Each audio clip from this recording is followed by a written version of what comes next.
So the day before yesterday मैं ना chapter पढ़ रहा था नीचा की बुक का, यही जो मैंने आपको पहले बताया था, द स्पोक ज़ारथुस्त्रा। तो उसका जो थर्ड पार्ट का पहला चैप्टर है, द वेंडरर।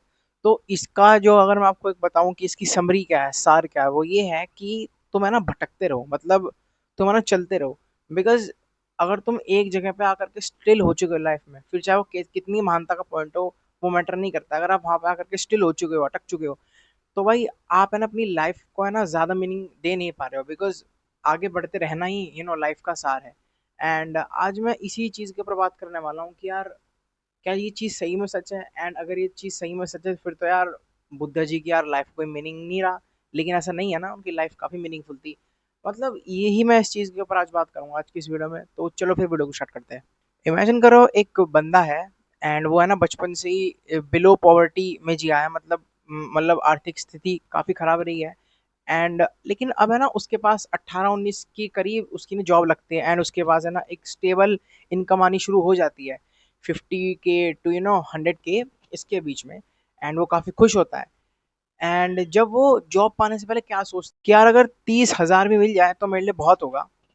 लेकिन उसे मिलता है 50, तो वो और खुश होता है। लेकिन फिर अब क्या होता है, अब उसे ना इंक्रीमेंट चाहिए, उसे अब 70,000 चाहिए।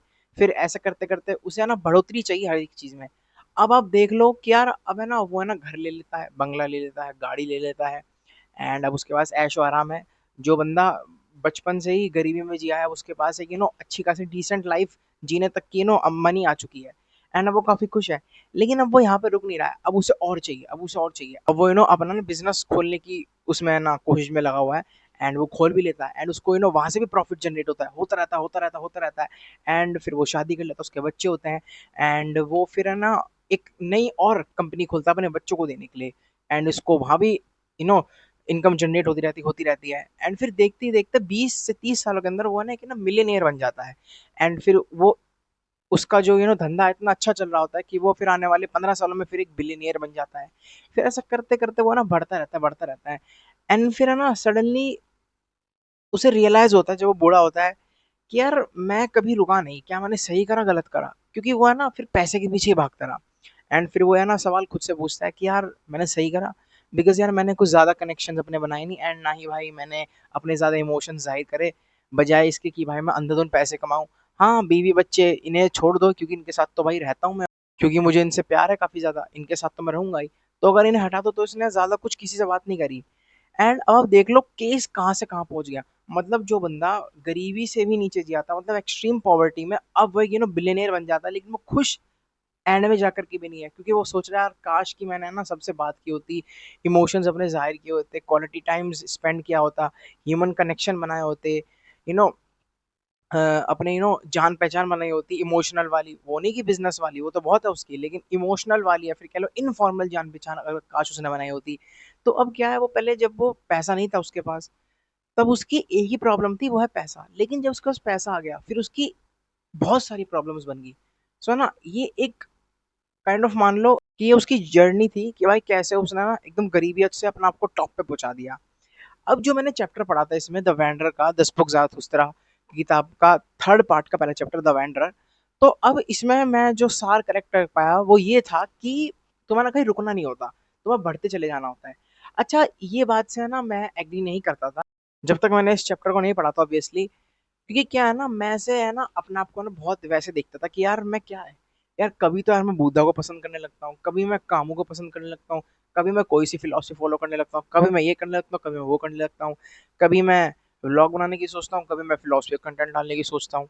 एंड या फिर कभी मैं इस जीमेल पे शिफ्ट होता हूँ, कभी मैं उस जीमेल पे शिफ्ट होता हूँ। मतलब मैं अपने आप से ना खुश नहीं था, क्योंकि मैं सोचता था यार मैं स्टेबल नहीं हूँ।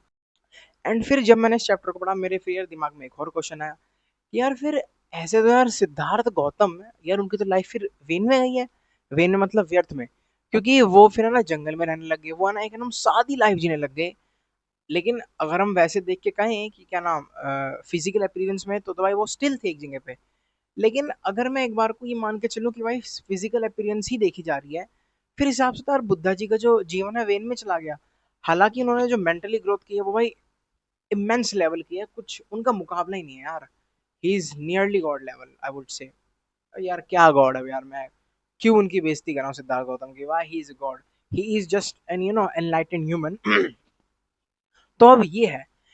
तो भाई मैंने सोचा कि यार अगर मैं स्टिल नहीं रहता लाइफ में तो इसमें दिक्कत क्या है, बिकॉज यार फ्रेडरिक नीचा खुद बोलता है अगर तुम लाइफ में स्टिल हो जाते हो तो यार फिर तो इसका मतलब ये है ना कि यार तुम अपनी लाइफ को आगे नहीं बढ़ा रहे हो, मतलब तुम अपनी लाइफ और अच्छे से जी नहीं रहे हो, मतलब इसका तो बेसिकली मतलब इतना सा हो जाएगा, समझ रहे हो ना।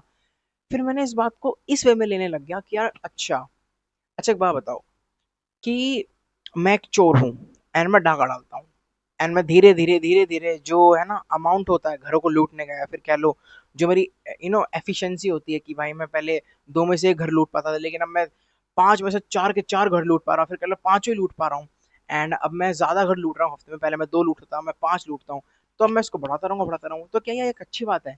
यार चोरी करना तो मेरे हिसाब से अच्छी बात नहीं है, तुम में मजा आ रहा, बाकी अगले वाले को सजा मिलनी है।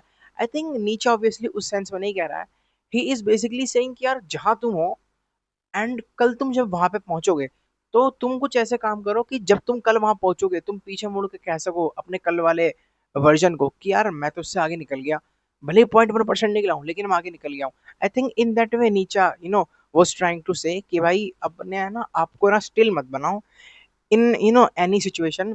क्योंकि देखो मैं आपको इसका एक और एग्जांपल देता हूँ, मेरे इंस्टाग्राम पे काफी सारी पोस्ट डाल चुका हूँ मैं, 130 प्लस डाल चुका हूँ, लेकिन व्यूज इतने अच्छे खासे आ नहीं रहे हैं। पता है इसका पीछे एक मेन रीजन ये भी हो सकता है कि मैं अपने इनिशियल फेज में खाली बैठ के बना देता था वीडियो ऐसे कैमरा करके, लेकिन फिर जब मेरे पास रिंग लाइट आई मैंने अराउंड उसके बाद काफी सारी पोस्ट डाली। I guess I would say 130 का हाफ या फिर 130 का 60 से 65% तो मैंने उसी में डाल दी होंगी रिंग लाइट के थ्रू। लेकिन वो जो सेटअप है ना उन वीडियो के दौरान बिल्कुल भी नहीं बदला था, एकदम स्टिल रहा था। एंड आई थिंक ये स्टिलनेस ही वो कारण हो सकता है कि भाई मेरे व्यूज इतने नहीं आ रखे हैं। सो यस इस बात को मैंने इस सेंस में लिया।